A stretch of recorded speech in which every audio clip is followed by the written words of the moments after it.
அஸ்ஸலாமு அலைக்கும் and hi every one. இன்றைக்கி நம்ம எம்மியான காடை ரோஸ்ட்டு தான் செய்ய போகிறோம். அதுவும் எங்கள் வீட்டு ஸ்டைலில் எப்படி செய்யலான்னு பார்க்கலாமா? இன்னும் நம்ம சேனலை சப்ஸ்கிரைப் பண்ணாமல் பார்த்துட்ருக்கீங்கன்னா சப்ஸ்கிரைப் பண்ணிக்கோங்க. பக்கத்தில் இருக்க பெல் ஐக்கானே கிளிக் பண்ணிக்கோங்க. இப்போ வீடியோக்குள்ளே போகலாம். அதுக்கு ஒரு கடாயில் தேவையான அளவு எண்ணெய் விட்டு பட்டை, ஏலக்காய், கட் பண்ணி வச்சுருக்க வெங்காயம் சேர்த்து தேவையான அளவு உப்பு சேர்த்து நல்லா வதக்கி எடுத்துக்கலாம்.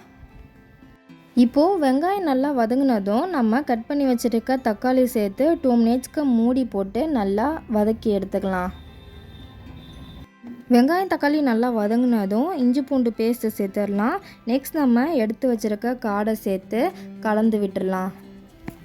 இஞ்சி பூண்டோட காடையை நல்லா கலந்து விட்ட பிறகு இப்போ நம்ம தேவையான மசாலா சேர்த்துடலாம். மிளகாத்தூள் காரத்துக்கு ஏற்ப மஞ்சள் தூள் 1 டீஸ்பூன் சேர்த்து தேவையான அளவு தண்ணி விட்டு நல்லா காடையை வேக வச்சு எடுத்துடலாம்.